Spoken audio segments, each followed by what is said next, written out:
to get on with the balance of the program, so if you can find your seats. And as they say in the vernacular, we'll get the show on the road. Really, under normal circumstances, our master of ceremonies, the Rabbi, would introduce me, but since I'm the one that's going to be presenting the shul gift to the Rabbi, I figured we'll just get to it. First, even though the Rabbi will be handling the festivities and the ceremony in honor of Yehuda and Judi, on the behalf of the shul, at least from my perspective, I want to wish them a mazel tov on the arrival of their new granddaughter yesterday.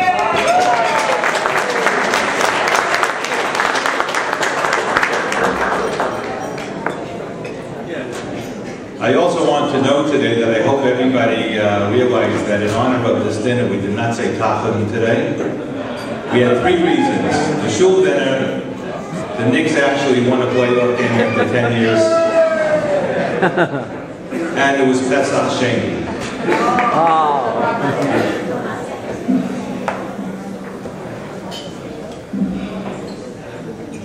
At the same time, representing the shul, as we try to make sometimes the serious and maybe to be a little more jovial, but on the serious note, we certainly want to wish all those in need of a refuah and a Yeshua, refuah shalema, all those in need of shidduchim, that this should be a year of simcha in their families, and that we should all look forward to sharing simchas in this coming year.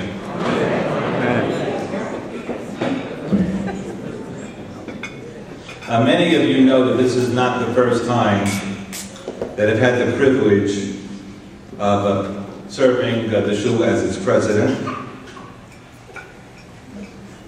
You know, I usually put up with the usual jokes. The covet's not important, or, well, maybe this time you'll get it right.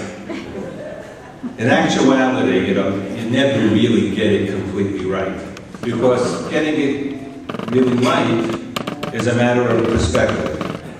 It's a matter of opinion. I just know that it's a constant challenge to strike that proper balance within the traditions and the legacy and the Masorah of our shul that Baruch Hashem has now been in existence for almost 40 years. I just want to ask Eliezri, is that thing running? Because I'm going to be negotiating with the Rabbi soon, and after I say what I'm going to say, I'm not going to be in good shape. Okay. Among those traditions in the shul, one of the special perks accorded to the president is the one of presenting to the Rav of the shul a traditional gift at its annual banquet.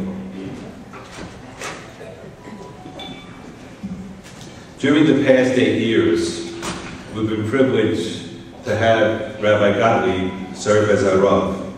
In fact, we've grown somewhat accustomed to various metaphors and analogies, particular in the area of sports.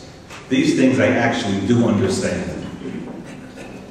So, just to use a baseball analogy, in baseball they define and describe a complete player as a 5-tool player. I don't even have to look at notes for this. Run, throw, field, hit, and hit with power. So, our Rav is a 5-tool Talmid Chacham. He could run, just go to the Daf Yomi every morning. We're flying through. He could throw, he throws out stimulating questions and topics. Field, as you all know, as many of you know here, he could field questions without any kind of preparation and give you answers and cite various sources without any preparation. Hit, you can have the short Devar Torah, whether it's between Mincha and Ma'ariv, whether it's a Suda Shlishis, and it's always right on the mark. And hit with power, could always give that speech a tour de force type of shir, whether it's Renau, whether it's the Shabbos Hagadol, Shabbos Shuvah, or the various halacha shirs that we have in the shul. With these qualities, a certain phrase, Hebrew phrase in Ivrit, comes to mind. Ish ha'eshkolot, a man of clusters. I talked to my granddaughter before, Talia, and she had a bunch of grapes in her hand. And I asked her, what are those grapes called that are together? She said, clusters. I said, that's what I'm going to talk about. So we have a man of clusters, Ish ha'eshkolot. What does this really mean? If you go back to the Mishnah, there's a Mishnah in Sota Daf Mem Zayin that describes the Zugos, Yossi ben Yehuda, Yossi ben Yehuda, Yossi ben Yochanan. They appear to us in Pirkei Avos Perek Aleph. That since then, there were no more Ish ha'eshkolot, men of clusters. What are those men of clusters? I'll just recite 2 lines from the Gemara. Ma eshkolot. What is the significance of the title eshkolot, clusters? Amar Rabbi Yehuda Amar Shmuel, Ish shehakol bo. It's a contraction of the word Ish, a man, a person, shehakol bo, that possesses everything, all good traits. Rashi says, precise Torah knowledge, with no confusion or doubt that can cause disputes. The Rambam and the Meiri and Rashi in another location in Temura says, all desirable traits of character and wisdom. This describes, Baruch Hashem, our Rav. It was said of Rav Chaim Isaac Brzezinski, who lived 1863 to 1939, that he was an Ish ha'eshkolot. And if you look at the descriptions that were of Rav Chaim Isaac, using Rashi's terminology, an understanding of Torah without falsehood, without forgetfulness, with an extraordinary memory, and non-argumentative. This indeed is a description of our own. So speaking of clusters and speaking of grapes, we all know how our Rav looks forward every week to making Kiddush for the Kehillah. In fact, I'm not sure if you even recognize it, the 5 most popular words in our shul at the end of the shir that the Rav gives every Shabbos morning after davening is Amar Rabbi Chananya ben Akasha, meaning that we know this is the end. And you know what's coming next. Since the Rav enjoys making Kiddush so much for the Kehillah, how much more so does he enjoy making Kiddush at home? The real Kiddush for his wife and his family. With the kind help of my dear friend and our good friend, Reb Hershel Abe, Dr. Leon Pachter, we were able to obtain a kos shel bracha. It's really like a family kos that goes back to 1850 Poland. And with this family kos sort of links the sanctity that we bring in every Shabbos and Yom Tov with also the paths of those Torah giants of the middle 19th century that paved the path for us and for Klal Yisrael. Therefore, on behalf of the entire shul and everybody here tonight, it is my distinct pleasure and honor to present the shul gift, year 5772, to Rabbi Yisrael Gottlieb. Thank you very much.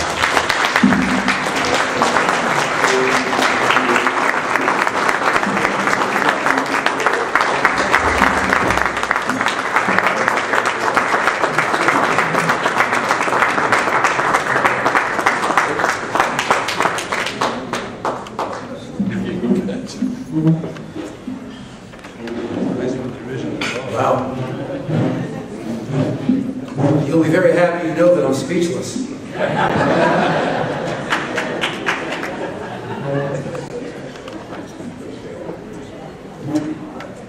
There's 2 observations about Michael's very, very kind words. Number 1 is that after a description like that, I can't wait to meet your Rav.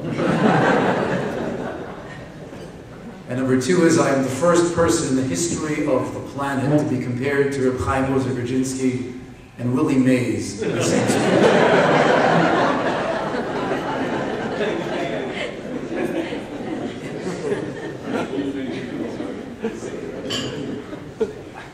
It is an incredible thing to be presented a link to our past and to our history. I have spoken many times about my own feelings of our recognition of and our sense of duty and responsibility of those who came before us. I did not learn Shari Torah. Everybody thinks I did. You know, that's a compliment to me. And I was not a student of Rabbi Wein in a classical sense. But I did grow up in the town of Monsey, and I did spend much time hearing him speak. And my youth was imbued with the impression of knowing where we came from and knowing where we're going to. And certainly that link to our past will serve as a reminder for myself and my family on a weekly basis of where we came from and subsequently where we are going to. I want to take this opportunity while I'm up here to acknowledge and thank those members of the dinner committee who are responsible for this wonderful evening we're enjoying tonight. If I leave anybody out, I apologize. I'm going to read the names from the ad in the journal. They are Steve and Jackie Fessel,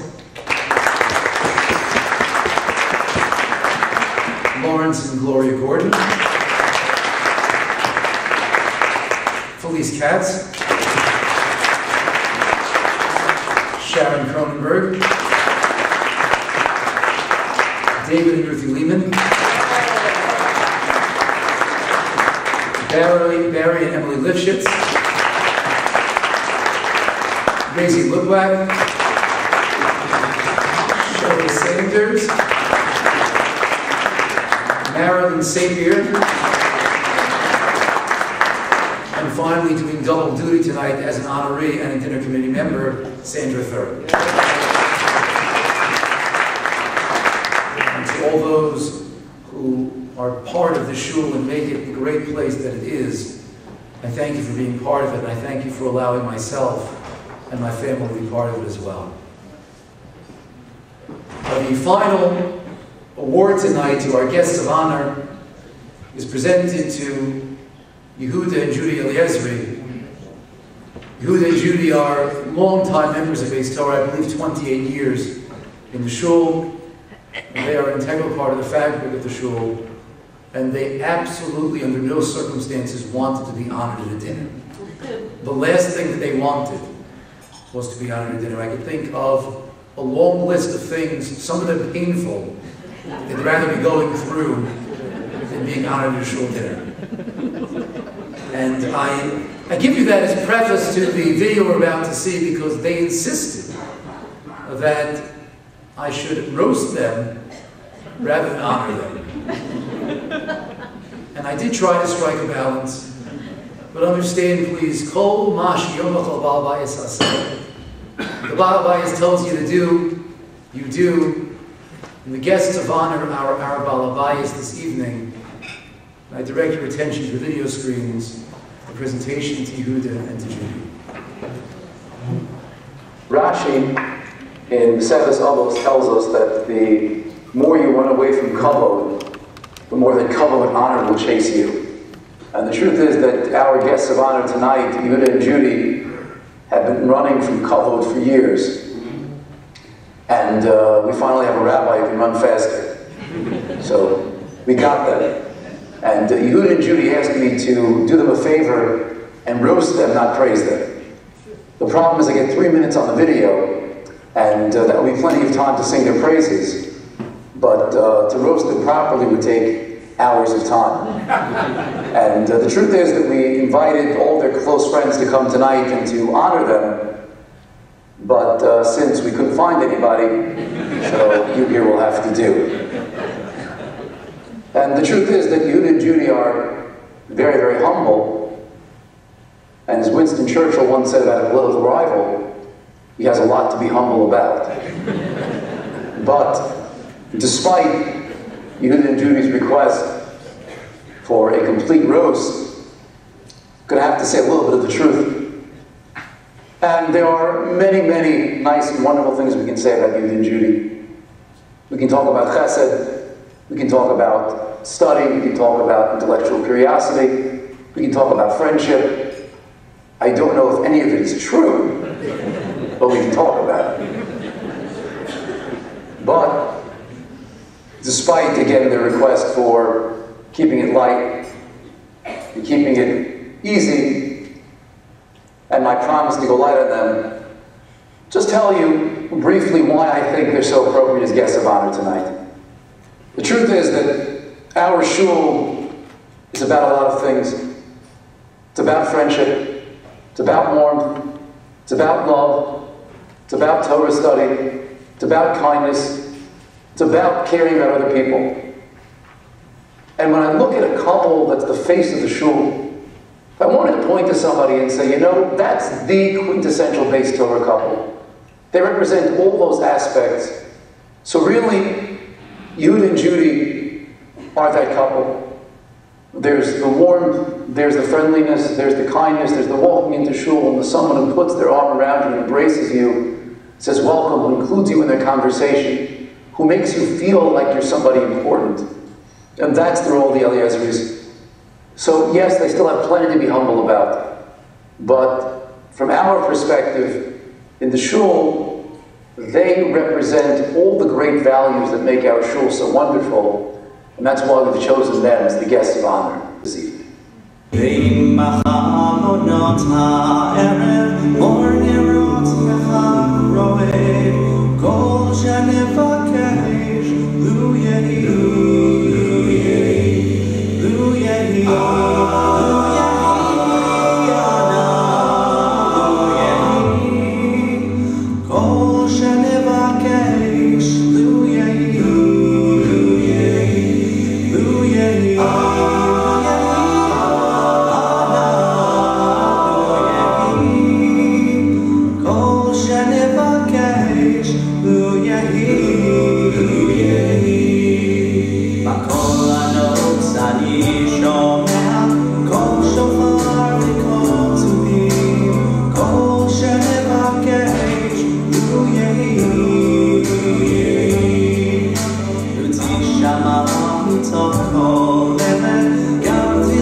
Opportunity to thank all of you for being such a wonderful family to us. It's been, what, about 28 years that we've been here at Bais Torah. And it's been a very good 28 years for both of us.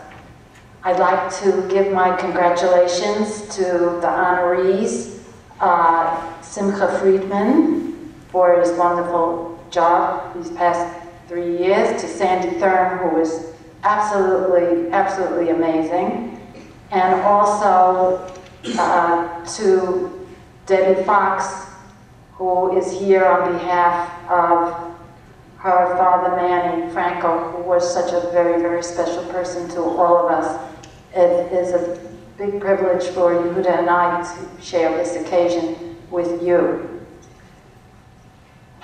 I'm remembering back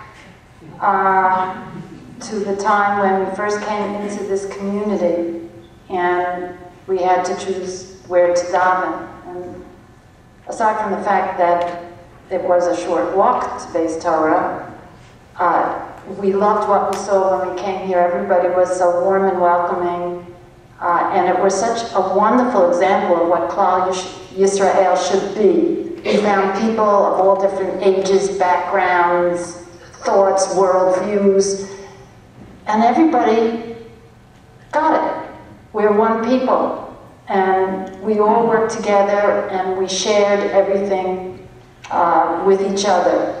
It was just terrific. I still remember the first time when I walked up to the women's section and I sat down and I looked around, where do I really want to sit? And I saw there was an empty seat next to Jackie Wine, who was our Rebbitzin at the time, and I asked her if I could sit next to her, and she looked like she was going to cry. She said, everybody else is afraid to sit next to me. And that became my seat, and I was inspired through the years by the wonderful davening that she did, as well as the other people that I sat next to. And it's been very, very good for us. We shared so many things with you, the happy occasions, Eliana's bat mitzvah, when Rabbi Wine mentioned, okay, Eliana, now you have to sit up in the Ezra's Nashim. And then her engagement, her wedding. It was just joyful for us to share it with all of you and to know, we really felt, especially, I remember Yehuda at the wedding, how we just felt everybody was with us, like it was incredible. It was everybody's simcha, and it meant so much to both of us. Then when we finally became grandparents, Acharon Chaviv, you all just extended yourselves in joy for us with Jordana, who continues to be a joy to us. You were there with us through the difficult times, helping us at the time when I lost my parents, whether it was a shoulder to cry on, people who came during the Shiva and afterwards, and helped us through when Yehuda's parents were here with us as members of the Bais Torah community. There are just so many things that we've shared with you over the years that I just want to say thank you. You've all been wonderful. And I want to thank you for being Bais Torah. I just want to add a bit of a picture of what my week is like to show you how much I have to be grateful for this shul. I wake up in the morning and I come every day to have a daf yomi with Rabbi Gottlieb enlightening me and teaching me. And he even tolerates my interruptions more than I think I deserve. And then I start my day with a tefillah in which I try to speak to God and get some kind of directions about how to go into my day with the proper thinking and action. And then I frame that with a davening at the end of the day. Week in and week out, that's what Bais Torah has done for me. And then Shabbos. Shabbos is the best thing of all. Here I am sitting in my chair, or standing in my chair, surrounded by about 8 or 9 friends who, they know who they are. They know how to maintain the kind of atmosphere around me that encourages the ability to feel that I'm in the presence of the Kadosh Baruch Hu, the Holy One, and speaking to Him from the heart. They even tolerate my kibbutzing about the parsha between aliyot in the Torah, and they listen patiently to my outlandish ideas. I am surrounded in the shul by fantastically wonderful memories as well. I look at the bima, and sometimes I approach it, and I remember the last Yom Kippur when I was standing holding my father, who was holding the Sefer Torah at the last Kol Nidre that he was alive to hear. I look up at the top of the Aron Kodesh, and I see the words Shiviti Hashem Lenegdi Tamid. I invoke, or I picture God before me always. Happy occasions, always. Unhappy occasions, always. And that reminds me of where my life should be anchored. And that's what I get by standing at this shul. And then I have another memory surrounding me in the other direction. I look up at the mechitza of the ladies section, and I see a section of that wall there where there is a piece missing. That's where my old mother used to come to stand because it was the easiest place to put her siddur down. And I would look up there, trying to encourage her to feel strong and stand up to daven, and she would look at me and encourage me to continue to have the kavanah and to understand how much she loved me.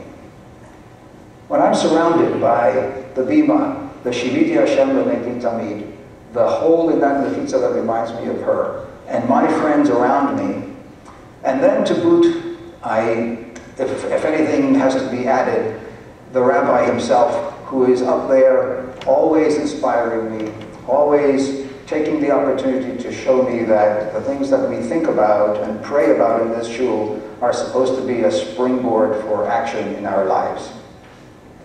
And then best of all on Shabbat, when I look up at the mechitza section and my Judi walks in the door with a smile on her face, I look up and then the Shabbat davening becomes complete. I want to thank this shul from the bottom of my heart. I can't understand what I have contributed to the shul, but I know how much immeasurably I have received from it.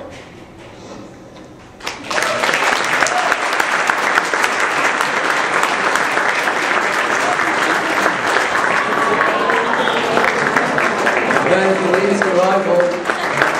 One of the sponsors of Judi, one of the guys and sister, and also to the many archers who are here who share this great child, and we should see and enjoy symbols together for many years to come.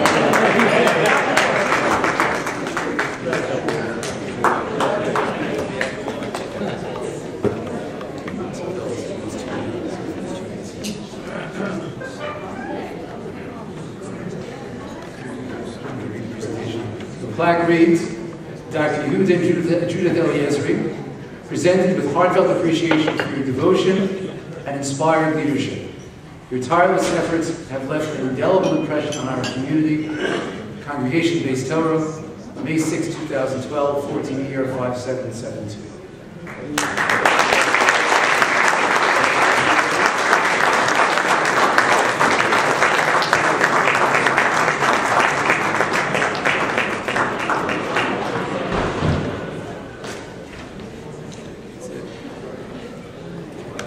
I want to add a very brief closing words before we bench.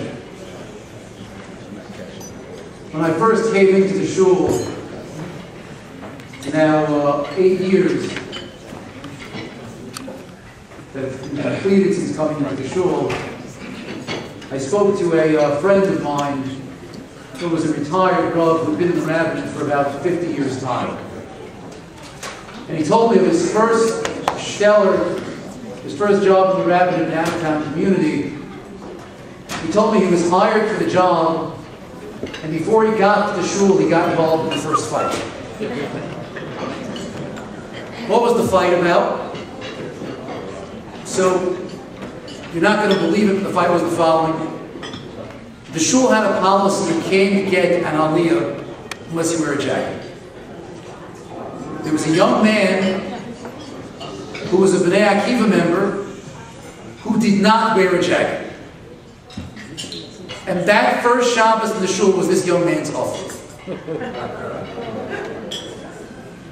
So he said he got phone calls left and right from the Rabbi, the president, and finally the young man's mother called him up. She starts telling him about, the jacket and the aliyah, and it's an ofruf and the whole thing, And he's talking to her. And after about 5 minutes on the phone, she stopped for a second. She says, "Rabbi, how old are you?" He says, "Why?" She says, "You sound very young." He said, "I am very young." And she said, "Don't worry, this job will make you old."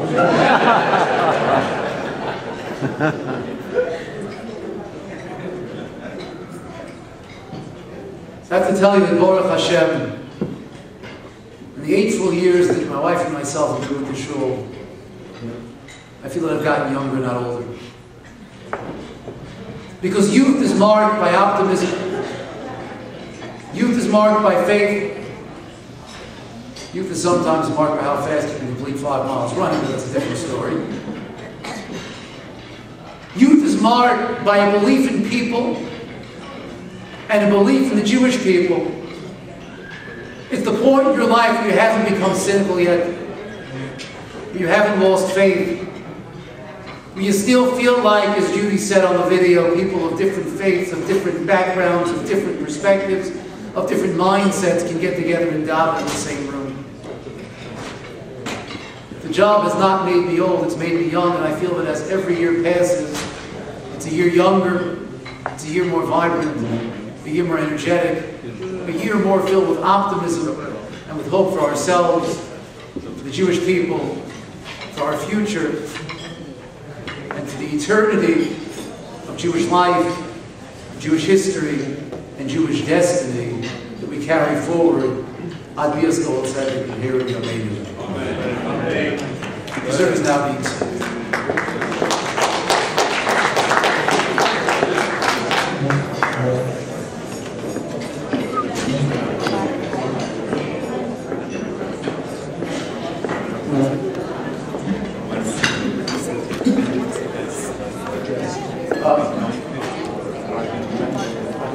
We're going to bench in 5 minutes, followed by retirement out the hall.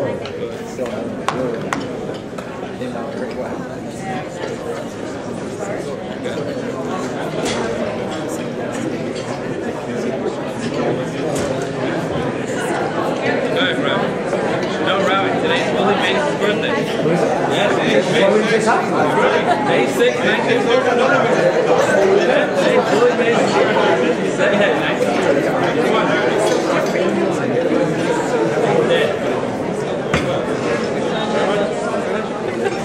Willie, you to see the Giants win the World Series? Today's, sir.